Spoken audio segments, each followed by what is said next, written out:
Bismillahirrahmanirrahim. Alhamdulillahirrabbilalamin. Mudah-mudahan dirahmati Allah SWT. Alhamdulillah barusan tertunai sudah sholat zuhur berjamaah. Selalu berharap kepada Allah perkenannya menerima setiap sholat kita, setiap sujud kita, setiap ruku kita, dan setiap doa yang kita panjat kepada Allah SWT.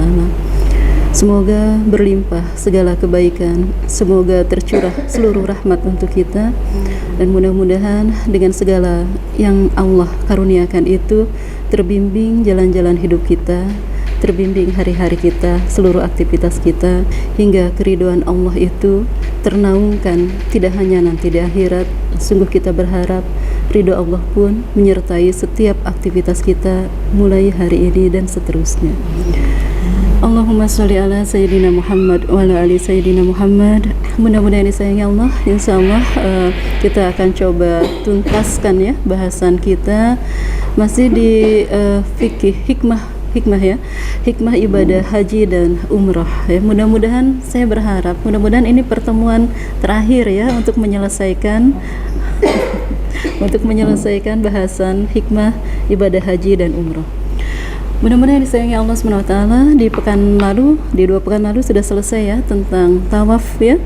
Nah, tawaf itu sekali lagi Masya Allah kita tidak melihat bahwa di seluruh rangkaian manasik haji atau umroh itu kecuali bimbingan dari Allah yang sangat komprehensif ya, tentang jalan hidup kita ya, tentang cara kita untuk meniti hari-hari kita, tentang bagaimana kita mempercantik dan memperindah akhlak kita di hadapan Allah Subhanahu wa taala. Masya Allah, mudah disayangi Allah Subhanahu wa taala. Dan insya Allah hari ini selepas kita menuntaskan bahasan tawaf yang lalu, mungkin sebelum masuk nanti ke sa'i ya, ritual sa'i kita, maka dianjurkan untuk kita tidak terburu-buru ya. Selesai tawaf itu disunahkan kita semua untuk menunaikan 2 rakaat salat sunnah ya, 2 rakaat salat sunnah di sekitaran makom Ibrahim. Masya Allah ya, karena di situ Allah Subhanahu wa taala berfirman ya kepada kita di surah kedua ayat 125, wattakhidhu mimma qawmi Ibrahim musalla ya, dan jadikanlah sebagian makom Ibrahim itu sebagai tempat sholat untuk kita. Tetapi sekali lagi ketika kita menunaikan sholat-sholat sunnah, mohon dijaga hal-hal yang semestinya kita lebih utamakan ya. Kemudian disayangi Allah, yang saya maksudkan di sini bahwa Ka'bah itu Bunda sayang dan sekitarannya itu Allah hadirkan yang pertama kali fungsinya adalah lit-ta'ifin ya, lit-ta'ifina wal-akifina warrukai sujud ya. Jadi urut-urutannya seperti itu ya, bahwa sekitaran Ka'bah itu diutamakan untuk yang tawaf ya. Nah, setelah tawaf untuk yang akifin itu iktikaf ya, untuk yang iktikaf. Baru setelah itu ruku dan sujud sholat ya, kecuali kalau sholat wajib ya, maka yang tawaf, yang tadi yang i'tikaf itu mengikuti kepada sholat wajib yang ditunaikan. Tetapi kalau kemudian tadi kondisinya adalah kita ingin menunaikan sholat sunnah ya ba'da tawaf, maka mohon diperhatikan sekeliling kita, sekitar kita, jangan sampai tempat kita yang kita ambil untuk sholat sunnah itu mengganggu kaum muslimin yang sedang bertawaf ya. Dan jangan juga berpikir, ini ujian ini halangan ini gitu ya. Saya lagi mau sholat sunnah ke orang lewat gitu kan. Malah kemudian ada orang-orang yang tidak paham itu, mereka berpesan kepada kelompoknya ya, jagai di sini supaya tidak ada orang lewat gitu ya. Nah, sekali lagi mudah-mudahan kita memahami hal-hal seperti itu, kita dahulukan sesuai Allah memprioritaskan ibadah yang ditunaikan di tempat itu. Namun sayang di sholat sunnah itu disunahkan ya, yang 2 rakaat tadi, di rakaat pertamanya kita membaca surah Al-Kafirun. Dan surah Al-Kafirun ini Bunda yang pernah saya coba baca ya. Surah Al-Kafirun ini salah satu fungsinya adalah sebagai obat ya, Selain memang isinya tentang tauhid, memurnikan kembali kan tauhid kita kepada Allah Subhanahu wa taala, dan memang kemurnian tauhid itu Bunda itu nanti imbasnya itu sangat banyak ya. Sehat kita secara fisik kita ya, dengan tauhid itu akan sehat fisik kita ya, dengan tauhid itu juga kita akan sehat secara psikis kita ya, batinnya kita. Masya Allah ya. Masya Allah. Dan uniknya ya, uniknya Allah pernah memberikan sebuah gambaran di dalam salah satu ayat di surah Al-Hajj ya, bahwa orang-orang yang terganggu secara tauhidnya kepada Allah, itu Allah umpamakan itu seperti seseorang atau seperti sesuatu yang dilemparkan Allah dari langit ya, yang kemudian terbawa oleh angin, terbang kemanapun gitu ya, atau disambar burung ya, dan dia pun dibawa ke tempat manapun gitu. Artinya orang-orang yang tauhidnya itu tidak kuat, itu menjadi orang-orang yang mudah terbawa arus ya, orang-orang yang mudah dilenakan, orang-orang yang mudah dialihkan perhatian hidupnya, bahwa sebenarnya kan kita hidup di dunia ini kan fase, sekali lagi ya, satu fase di mana kita akan berjumpa dengan Allah ya, fase di mana kita seharusnya berbekal dan istiqomah terus dengan titik akhir yang telah kita tetapkan itu ya. Nah, tetapi sekali lagi orang-orang yang kemudian terganggu secara akidahnya, maka yang terjadi adalah dia akan menjadi orang yang orang yang kadang kehilangan orientasi dalam hidupnya. Dan kalau sudah seperti itu, tinggal menunggu saja ledakan-ledakan emosi yang ada dalam jiwanya, itu akan semakin memperparah kehidupannya ya. Baik, jadi yang pertama yang dibaca adalah surah Al-Kafirun, kemudian yang kedua penegasan kembali adalah surah Al-Ikhlas ya, surah Al-Ikhlas. Masya Allah ya, ikhlas ya, setelah kita menolak ya sesuatu yang selain Allah, maka kita mengikhlaskan, mentauhidkan kepada Allah, menegaskan kembali ya Allah ya, la ilaha illallah. Masya Allah, Masya Allah, mudah disayangi Allah. Dan kalau kita betul ya, betul dalam tauhid kita, itu fungsi Allahus Somad itu akan kita rasakan dalam kehidupan kita ya. Hanya orang-orang yang memang yang tidak terhalangi, yang tidak terhijab hatinya dari Allah, saat dia memohon ya, maka permohonan itu akan cepat sampai kepada dia ya. Allahus Somad. Mudah sayang, izinkan saya menghadirkan sebuah pengalaman nyata ya, dari seorang pengusaha sukses hari ini, yang kemudian dia memiliki beberapa perusahaan, tapi dalam perjalanan hidupnya dia pernah belajar tentang tauhid ini, yang kemudian dari tauhid yang dia bangun dalam kehidupannya itu, ketika kemudian tauhidnya, kata beliau, itu jatuh bangun ya, ketika tauhid ini satu waktu melemah dalam diri saya, ternyata kemudian kehidupan saya pun seperti itu yang Allah berikan untuk saya, semuanya berubah. Nah, jadi Bunda, kisahnya itu, kata beliau, dulu ketika saya memulai bisnis saya dari nol ya, memulai bisnis saya dari nol dengan teman-teman kajian saya, kata beliau, kami betul-betul hanya mengandalkan Allah saja, karena kami tidak punya sandaran apapun ya, baru memulai bisnis, ilmu masih minim, pengalaman tidak ada, modal juga pas-pasan, bahkan mungkin satu kekeliruan saat itu mereka berinteraksi dengan riba ya, berinteraksi dengan riba.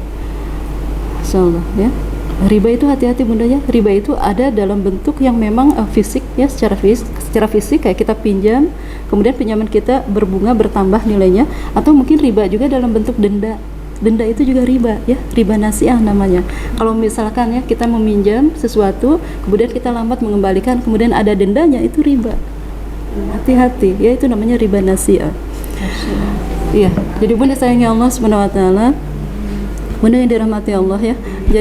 Jadi kisah sang pengusaha ini, Bunda, kisah sang pengusaha ini yang kemudian mengajarkan kepada saya arti penting dari tauhid yang bersih kepada Allah. Beliau menceritakan perjalanan hidupnya ya, perjalanan beliau membangun bisnisnya. Jadi kata beliau di awal itu, karena kami tidak punya apapun, yang kami jadikan sandaran itu hanya Allah saja. Yang kami jadikan sandaran itu hanya Allah saja ya. Dan ternyata yang terjadi, menirainya Allah, ketika dia bersandar, mereka semuanya bersandar, tim itu bersandar kepada Allah ya, kemudian Allah memudahkan. Sifat Allah itu begitu Bun. Pokoknya dalam masalah apapun, jangan pernah kita menyadarkan sesuatu pada apa yang ada pada diri kita. Masuk juga Bunda masalah zikir ya, masalah istighfar, masalah tobat ya. Sampai kan gini Bunda, kalau orang bertobat, memohon ampun kepada Allah, beristighfar, kemudian dia merasa dia sudah punya tabungan amal solih, itu akan berbeda penyikapan Allah dengan seseorang yang sekalipun orang itu adalah ahli maksiat, kemudian tersadar dan minta maaf kepada Allah. Itu kan dalam sebuah hadis disebutkan Bunda ya. Jadi Allah itu Bunda, ketika seorang yang soleh, yang taat kepada Allah, memanggil Allah, maka Allah itu menyambut panggilan hamba itu dengan ucapan labaika ya Allah, wahai hambaku, aku penuhi panggilan engkau ya. Nah kemudian ketika seorang ahli maksiat yang dia pun menyeru kepada Allah, Kemudian Allah menjawab ahli maksiat itu dengan mengatakan labbaika ya abdi, labbaika ya abdi, labbaika ya abdi. Masya Allah bunda, ya. Tapi kemudian ada pertanyaan, kenapa kalau orang yang soleh, yang meminta kepada engkau, ya Allah, meminta ampun kepada engkau cuma satu kali, engkau menyambut permintaan dia dengan seruan engkau, ya Allah. Sedangkan untuk ahli maksiat engkau menyambutnya 3 kali, engkau menjawabnya 3 kali. Maka Allah Subhanahu wa taala menyampaikan kepada kita. Ini maksud saya bukan kemudian merendahkan ya orang-orang yang berupaya dekat dengan Allah bersungguh-sungguh, bukan. Ini lebih kepada yang kadang jiwa kita terlena gitu. Ketika kita sudah melakukan satu kebaikan, kita merasa nyaman, tenang dengan hal itu. Maka kemudian kata Allah ya, ketika orang yang ahli ibadah itu memanggilku, aku menyebutnya, aku menyambutnya dengan 1 kali seruanku, 1 kali jawabanku, kata Allah, karena aku tahu dalam hatinya dia bersandar kepada amal-amal yang telah dia tenun itu, ya. Sedangkan ahli maksiat ketika menyeru aku, kata Allah, dalam hatinya tuh tidak ada apapun yang dia harap kecuali diriku, ampunanku, ya. Maka aku datang 3 kali lebih cepat pada orang yang seperti itu. Sama seperti tadi bunda, ketika di awal pengusaha ini dia membangun bisnis, dia tidak menyandarkan pada apapun. Apa yang terjadi bunda, cepat sekali itu usahanya berkembang, ya. Cepat sekali usahanya berkembang, sampai kemudian kan di fase-fase tertentu kadang para pengusaha itu kan merasa butuh pengayaan, ya bun, ya, butuh penambahan pengetahuan gitu kan, apalagi ketika relasi semakin bertambah, ya, kemudian juga peluang bisnis juga semakin luas. Nah mereka itu dan tentu saja dengan income yang semakin hari semakin banyak. Nah apa yang terjadi dengan mereka bunda saya, ya, dengan tim bisnis ini, satu waktu mereka teralihkan. Ketika ilmu sudah mulai bertambah bunda, ya, sandarannya itu jadi bercabang, yang tadinya hanya kepada Allah akhirnya kepada ilmu bisnisnya gitu kan. Nah, setelah itu kan kepada relasinya, kepada koleganya, ya, kepada yang lain-lainnya gitu. Nah, seperti itu. Dan ternyata kesalahannya juga salah satunya adalah ketika tadi melibatkan riba, ya. Dan apa yang terjadi bunda sayang, akhirnya kata mereka, bukan lagi kondisi kami jatuh ke titik 0, ya, tapi kami jatuh ke titik minus, ya, jatuh ke titik minus. Dan di situ kami merenung, ya, di situ kami mencari, mentaubati apa kesalahan-kesalahan kami. Dan ternyata mereka mengatakan benar bahwa selain riba, saat itu kami bersandar kepada berhala-berhala di sekitar kami yang ada pada diri kami, sehingga kemudian tertutup pertolongan Allah untuk kami. Namun yang dicintai Allah, ya, sekali lagi pesan dari Allah itu untuk kita, sekalipun kita sudah terus berupaya mendekat kayak tadi, ya, menambah amal soleh kita, ya, meningkatkan kualitas dan kuantitasnya, tapi sekali-kali jangan dijadikan itu sandaran, ya, jangan dijadikan itu sandaran. Jadikan itu hanya sebatas kewajiban kita sebagai hamba kepada Allah, ya, dan jadikan itu sebagai wujud syukur kita kepada Allah atas segala karunia yang Allah beri untuk kita, karena tidak akan pernah kita bisa membalas segala kebaikan Allah, ya. 500 tahun bunda, satu waktu ada seorang hamba 500 tahun ibadah siang malam, tidak terganggu aktivitas apapun, dan dia memang minta kepada Allah, ya Allah, izinkan saya dalam hidup saya, kau takdirkan, ya, saya beribadah full 500 tahun tanpa terganggu, tanpa saya harus bekerja, tanpa saya harus beraktivitas apapun untuk memenuhi kebutuhan saya.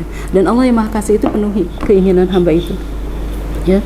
500 tahun, ya, hamba itu beribadah, karena kemudian Allah tempatkan dia di sebuah pulau kosong, tapi di pulau kosong itu tidak diabaikan oleh Allah, kondisinya diperhatikan dengan sangat baik, diberikan tempat tinggal yang layak, dialirkan sebuah mata air, ya, dan ditumbuhkan sebuah pohon delima yang setiap hari berbuah sesuai dengan kebutuhan hamba itu. Dan akhirnya hamba itu kan terus menerus bisa melalui waktu-waktunya dengan ibadah full kepada Allah, hingga satu waktu hamba ini ditakdirkan masuk surga, ya. Ini kisah ini sahih, ya. Kemudian ketika sudah masuk surga, Allah mengutus malaikat, tanya coba sama fulan itu, ya, apa sih yang membuat dia masuk ke dalam surgaku. Maka kemudian orang itu merasa, ya, tentu sajalah aku masuk surga karena ibadahku yang 500 tahun itu kan, gitu. Nah, seperti itu. Ternyata apa yang terjadi bunda, Allah murka kan, Allah murka, kata Allah, gusur dia gitu, ya, gusur dia, masukkan dia ke dalam neraka, kata Allah. Nah cuma di saat perjalanan dari surga ke neraka ini, sang hamba ini tersadar kan, berarti ada sesuatu yang salah. Dia minta ampun kepada Allah, ya Allah ampuni hamba gitu, ya, hamba lancang gitu, ya. Hamba mengatakan hamba masuk surga engkau karena ibadah-ibadah hamba. Tapi Allah juga maha adil kan?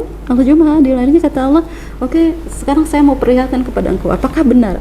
Akan saya buktikan apakah benar kau masuk surga itu karena ibadah engkau yang 500 tahun, ataukah karena rahmat aku, kata Allah, karena sayang aku.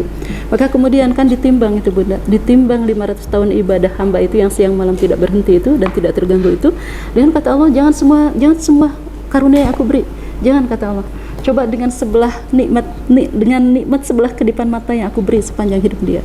Coba timbang ya, kadar yang 500 tahun ibadah itu dengan nikmat yang aku berikan berupa kedipan sebelah mata. Kedipan sebelah matanya saja.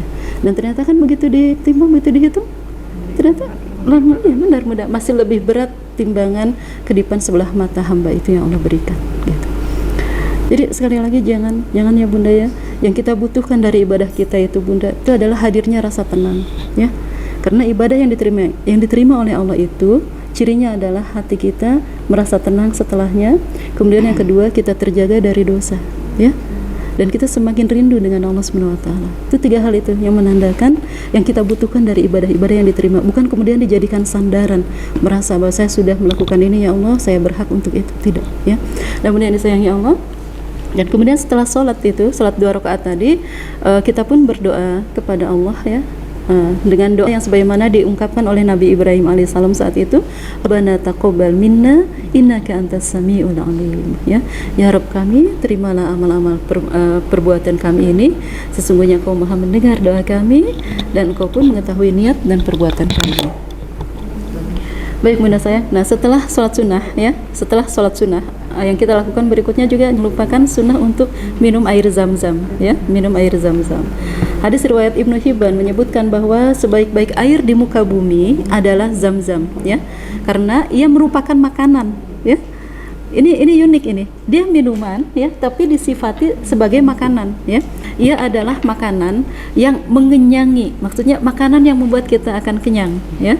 Dan terhadap penyakit, sifat air zam-zam ini mengobati penyakit ya, mengobati penyakit. Dan dalam hadis riwayat Muslim, Rasulullah SAW bersabda, air zam-zam itu tergantung kepada niat untuk apa dia diminum ya, untuk apa dia diminum. Adakah pengalaman bunda yang paling menarik bunda saat bunda meminum air zam-zam? Apa doa yang bunda sampaikan ketika minum air zam-zam? Kan tadi Rasul mengatakan ya, air zam-zam itu tergantung pada niat untuk apa dia diminum. Apa niat-niat minum air zam-zam bunda? Supaya ya, diberikan kesehatan, baik, diberikan ilmu, kesehatan, yang lain. Kalau minum air zam-zam diberikan rezeki, baik, yang lainnya lagi diberikan ilmu ya. Kalau kita berharap ilmu juga tentu kita berharap ilmu dan penjagaannya ya, kesehatan dan juga afiahnya ya, kemudian rezeki juga keberkahannya ya. Tapi saya ingin menyampaikan pada bunda, ada seorang sahabat saat meminum air zam-zam, doa beliau adalah, ya Allah ya, hilangkanlah haus hamba dan air zam-zam ini di yaumil akhir nanti, di saat tidak ada saat itu air yang bisa diminum oleh manusia. Ya Allah ya, hilangkanlah haus hamba nanti di yaumil akhir dan hamba meminum air zam-zam ini. Jadi bunda yang dicintai Allah, mohon ya, pada aktivitas yang nampak secara kasat mata juga, hati kita ya, jiwa kita, niat kita tujukan untuk kehidupan yang paling abadi gitu ya, pada ujung jauh perjalanan hidup kita ya, bukan pada sekedar apa yang nampak ya. Kita mohon itu kepada Allah, ya Allah, hindarkan kami dari haus ya, dari kehausan di saat-saat manusia tidak mendapati hal itu. Ingat ya bunda ya, berdiri di yaumil hisab nanti itu kan satu harinya 50.000 tahun. 50.000 tahun itu tanpa makanan ya, tanpa minuman ya. Itu banyak hadis-hadisnya menggambarkan tentang hal itu bunda, bagaimana kesengsaraan yang dihadapi oleh manusia saat itu ya, dengan kondisi berdesakan dan matahari didekatkan lagi dengan kita ya, haus yang berkali lipat gitu ya. Baik ya, kemudian berikutnya bunda sayang, baik, setelah itu selesai ya, maka kemudian kita akan melanjutkan dengan ibadah sa'i. Sa'i itu apa bunda sayang? Sa'i itu apa sih? Berlari. Hah?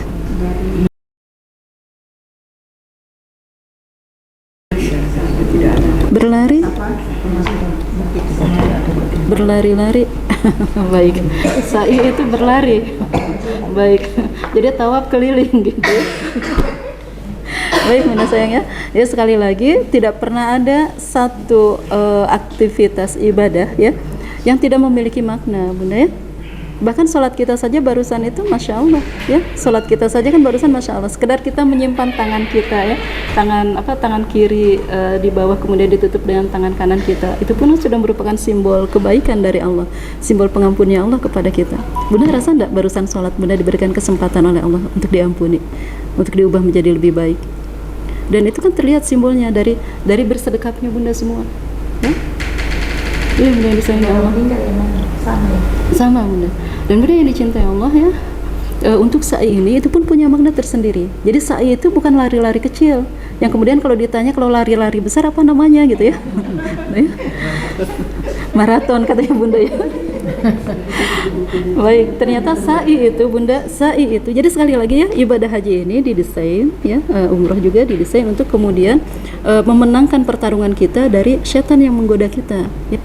Kan kita kan tidak mau kalah ya, tidak mau kalah dari setan ya. Baik, nah Bunda sayang, jadi sa'i itu berasal dari kata sa'a ya, sa'a, yas'a, sa'ya.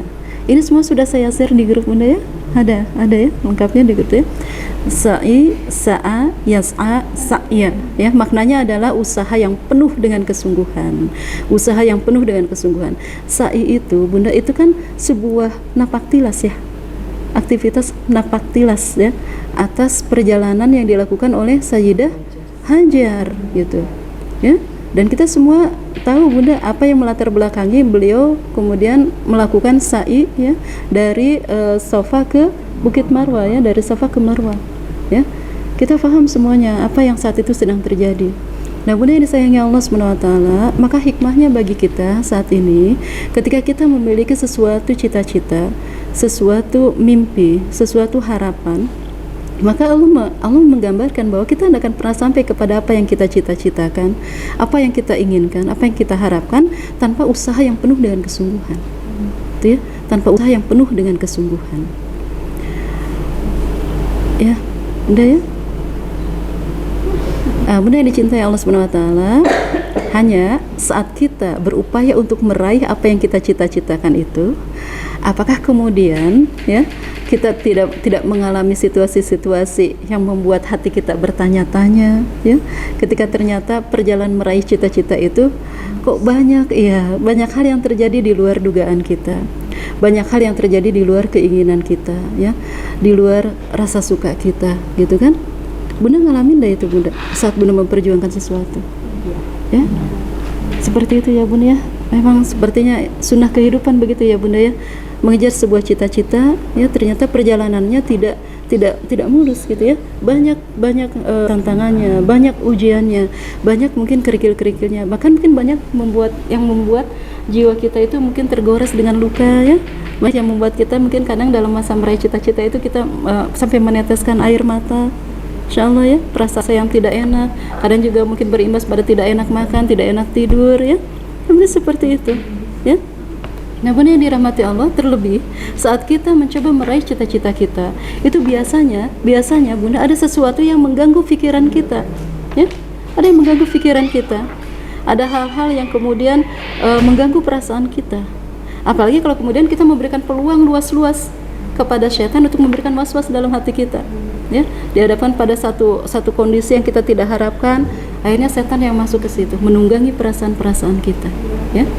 Maka Bunda yang dirahmati Allah, kita berkaca dari Sayyidah Hajar saat itu ya, dari Sayyidah Hajar saat itu, begitu detik ketika beliau mendapatkan jawaban dari suaminya, kenapa saya ditinggal di sini gitu ya, ya Nabiullah ya, apakah engkau tega meninggalkan di sini ya, meninggalkan saya yang baru saja melahirkan ya, meninggalkan bayi kita gitu ya, yang masih dalam kondisi bayi merah gitu kan, apakah engkau tega meninggalkan kami seperti ini. Tapi kan ketika kemudian Nabi Ibrahim tidak kunjung menjawab, akhirnya sang istri itu mulai mengubah pertanyaannya kan, ya Nabiullah, apakah ini perintah dari Allah ya, Masya Allah. Maka kemudian saat Nabi Ibrahim mengatakan iya wahai istriku, ini perintah dari Allah Subhanahu wa ta'ala. Nah sejak mulai mendapatkan jawaban itu, maka kemudian Sayyidah Hajar itu mulai menata perasaannya, ditata perasaannya ya. Dan dia kemudian mengatakan tidak mungkin Allah akan menyia-nyiakan kami di sini.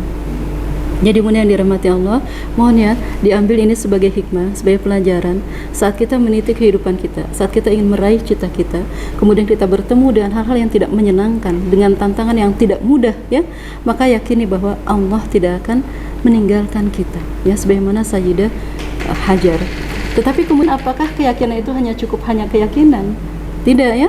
Ketika kemudian ada sesuatu kebutuhan yang harus dipenuhi, ketika anaknya menangis kehausan ya, maka kemudian kan beliau mencoba mengikhtiarkan untuk mendapatkan nikmat itu, karunia itu. Dan yang kita tahu benar yang disayangi Allah ya, yang kita tahu yang dilakukan oleh Sayyidah Hajar saat itu, beliau berupaya untuk mencari sumber air yang memang diperlukan saat itu. Bunda, saat beliau lari dari Safa ke Marwah dengan jarak yang cukup jauh itu sekali lagi ya, pergulatan dalam jiwa itu pasti ada ya, antara potensi fujur ya, potensi takwa itu ada gitu kan. Tapi kemudian Sayyidah Sarah betul-betul menyaring pikiran-pikiran buruk tentang Allah ya. Jadi ketika beliau mencari ya, beliau terus bersemangat dan beliau tetap meluruskan, membersihkan pikiran-pikirannya dari sangka buruk kepada Allah Subhanahu wa taala. Ya, karena hati-hati bunda yang dicintai Allah dalam kehidupan kita, bahkan dalam berdoa saja. Karena ketika kita melantunkan doa saja dan kemudian merasa bahwa kok lama banget sih dikabulkan gitu ya, itu saja itu sudah sangka buruk kita kepada Allah Subhanahu wa taala. Ya. Nah, di sini Sayyidah Sarah itu, Sayyidah Hajar itu mengajarkan pada kita ya, dalam aktivitas beliau itu berlari dari Safa ke Marwah itu, beliau terus membersihkan pikirannya, membersihkan hatinya. Allah tidak mungkin meninggalkan kami, Allah tidak mungkin menyia-nyiakan kami. Allah pasti akan mencukupi keperluan kami. Dan ternyata kan akhirnya Allah memberikan hal itu untuk mereka ya.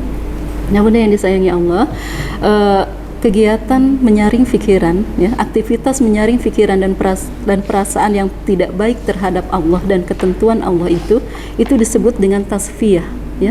Jadi proses kita untuk menyaring pikiran dan perasaan yang tidak baik terhadap Allah, terhadap ketentuan Allah itu disebut tasfiyah. Proses tasfiyah ya, tasfiyah. Proses tasfiyah. Hasil dari tasfiyah itu, nah ini ya, hasil dari tasfiyah itulah yang kemudian disebut dengan sofa. Masya Allah. Jadi Bukit Syafa itu seperti itu bunda. Makanya nanti kalau bunda syai ya, yang bunda lakukan itu seperti itu, melakukan penyaringan pikiran kita, perasaan kita dari sangka-sangka yang tidak seharusnya. Dan itu kan sudah diajarkan sejak tawaf kan, ketika mengatakan subhanallah itu kan sudah menepikan sifat-sifat yang tidak selayaknya Allah miliki, gitu ya. Maka hasil dari tasfiyah itulah yang disebut dengan sofa ya, sofa. Dan orangnya disebut dengan Sofi ya, Sofi ya. Sofi ya, Sofi. Masya Allah. Nah benar disayangi Allah. Jadi sebenarnya gini ya, nilai pesan Allah ya dari sa'i itu bunda, dari sa'i itu ya, yang Allah ingin munculkan pada diri kita semua. Sa'i itu menjadi sebuah aktivitas ya, di mana Allah melatih, sekali lagi melatih kita untuk berprasangka baik kepada Allah, untuk membuang segala hal-hal yang berupa sangka buruk kita ya, atas ketentuan-ketentuan Allah yang berlaku dalam kehidupan kita. Dan di sini janji Allah, jika benar sa'i yang dilakukan ya, maka Allah akan menaikkan derajat seorang hamba gitu. Jadi ternyata bunda ya, sangka baik itu awal dari ditinggikannya derajat kita oleh Allah di sisi Allah Subhanahu wa taala. Itu ya. Bersangka baik kepada Allah ya. Baik. Benar disayangi Allah. Anjurannya untuk kita ya, saat kita menunaikan sa'i ini bunda, kan kita berdoa ya, ada doa ya, ada doa yang kita baca ya. Baik. Nah kemudian yang benar yang disayangi Allah, jadi sa'i itu dimulai di Safa ya, di Bukit Safa. Kemudian kita naik dan menghadap ke arah kiblat ya, menghadap ke arah kiblat. Kemudian kita membaca kalimat tauhid dan setelah itu kita bertakbir 3 kali ya. Nah, setelah itu kan ada doanya tersendiri. Udah hafal ya? Hafal doa-doanya? Kalau Inna Safa wal Marwata itu dibaca ya, itu dibaca saat mendekati Bukit Safanya ya, saat mendekati Bukit Safanya. Tapi kalau tadi kita sudah naik ya, kemudian kita sudah membaca kalimat tauhid dan takbir 3 kali, ada doa yang dibaca, la ilaha illallah wahdahu la syarikalah lahul mulku wa lahul hamdu yuhyi wa yumit wa huwa ala kulli syai'in qadir la ilaha illallah wahdah. Apalagi a'adza wahdah manasyara abdah wa hazamal ahzaba wahdah, ya. Itu doa yang dibaca ketika sa'i, ya. Baik bunda yang disayangi Allah, itu ya, saat kita sudah naik di atas Bukit Safa itu, ya, kita membaca doa yang barusan. Dan saat kita turun dari Bukit Safa menuju Marwa, ya, anjurannya adalah, karena sebenarnya itu kan napaktilas, ya, napaktilas perjalanannya Sayyidah Hajar.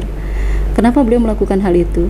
Beliau adalah seorang ibu yang sangat menyayangi anaknya, ya, seorang ibu yang pasti akan berkorban apapun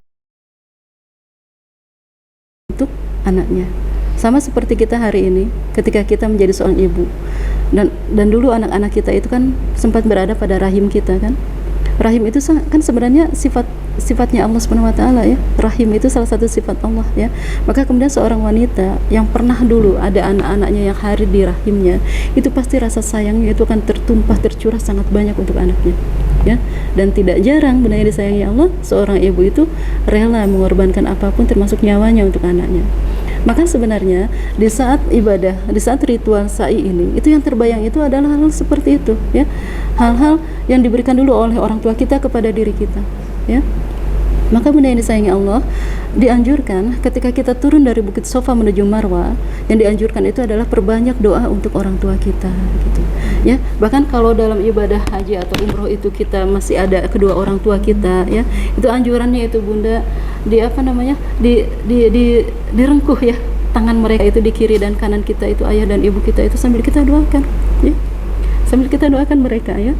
Bunda yang disayangi Allah, ya, perbanyak doa untuk orang tua kita, dan kemudian kita baca doa juga, Rabbighfir warham wa'fu amma ta'lam, ya, wa antal a'azzul akram, ya. Allahumma atina fid dunya hasanah wa fil akhirati hasanah wa qina adzabannar. Masya Allah. Jadi bunda yang dicintai Allah, tidak pernah Allah itu ingin memisahkan insan yang saling mencintai, ya. Ya, terlebih mungkin mereka mencintai itu karena ikatan darah seperti itu, ya, ibu dan anak, gitu, ayah dan anak, masya Allah, ya.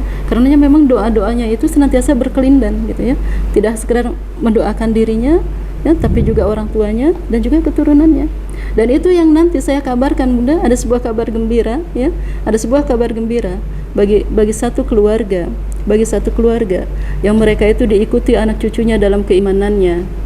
Jangankan surganya bunda, di padang mahsyar pun begitu semua manusia dibangkitkan, mereka akan dikelompokkan di satu tempat tertentu dalam kondisi yang nyaman. Masya Allah, ya. Allah akan persatukan seperti itu bunda yang dicintai Allah, ya. Nah bunda yang disayangi Allah Subhanahu wa taala, maka doa kita kepada Allah tadi, ya, ketika kita dari Bukit Safa menuju Marwa, kita berharap kepada Allah, ya Rabb, ya, ampuni hamba, ya, ya Rabb, kasihani hamba, ya Rabb, ampuni kesalahan-kesalahan hamba. Masya Allah, ya. Itu terus. Jadi bunda yang dicintai Allah, jangan juga melewatkan hal-hal yang istimewa, yang kemudian kita hanya isi aktivitas itu. Kan kadang ada orang kalau sudah tawaf kemudian sa'i, itu kan sepanjang jalan itu bukan berdoa tapi ngobrol, ya. Iya, ada yang ngobrol, ada yang mungkin juga sempat baku tanya, barusan gimana tawafnya, barusan gimana doanya. Padahal tidak disunahkan untuk seperti itu, tidak dicontohkan seperti itu, tapi justru ingatan kita, ya, fokuskan kepada tadi, ya, kepada kisah hidup dari Sayyidah Hajar dan anandanya, gitu, ya. Dan kemudian apa yang kita bisa ambil dari itu semuanya, ya. Maka sekali lagi doakan banyak-banyak orang tua kita.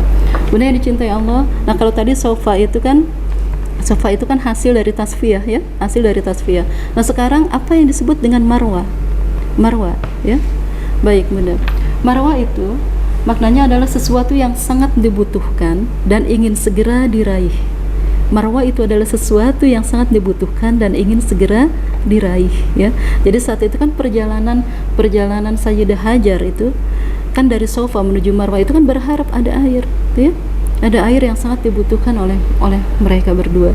Namun yang dicintai Allah, tapi sekali lagi proses mendapatkan itu semuanya kadang mungkin tidak cukup satu kali bergerak ya, dan itu kan berulang sampai 7 kali ya, sampai 7 kali, dan kadang dalam masa-masa 7 kali perjalanan itu mungkin bisa jadi tatapan matanya seakan melihat, oh ada air di depan saya gitu ya, ada fata morgana gitu ya, ada fata morgana yang dimunculkan.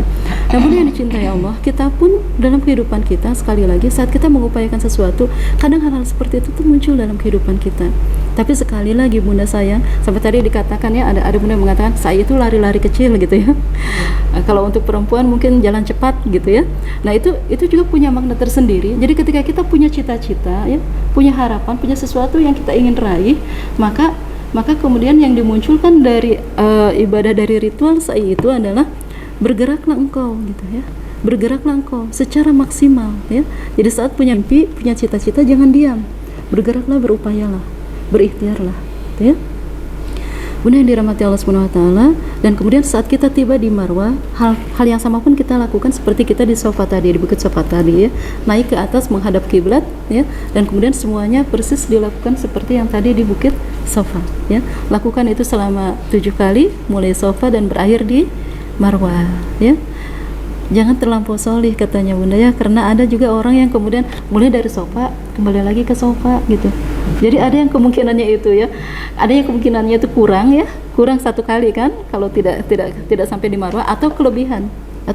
Bahkan pernah ada yang mengatakan bahwa yang dikatakan 1 kali balikan itu kalau Safa Marwah itu baru 1 kali katanya. Jadi sebenarnya 14 kali itu bunda. Ada yang pernah melakukan seperti itu ya. Insyaallah ya. Padahal sebenarnya hanya 7 kali saja bunda ya. 1 kali Safa Marwah, maka akan berakhir di Marwah. Baik.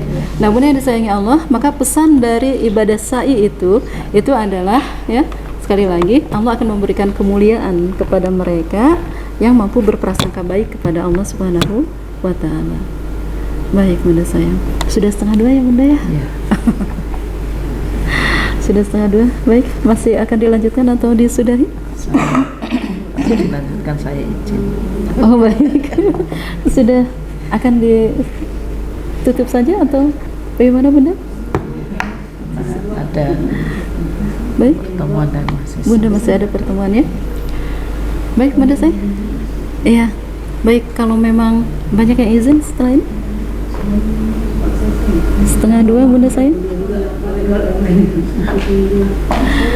Iya. Atau mungkin kalau memang ya saya cukupkan dulu sekian ya.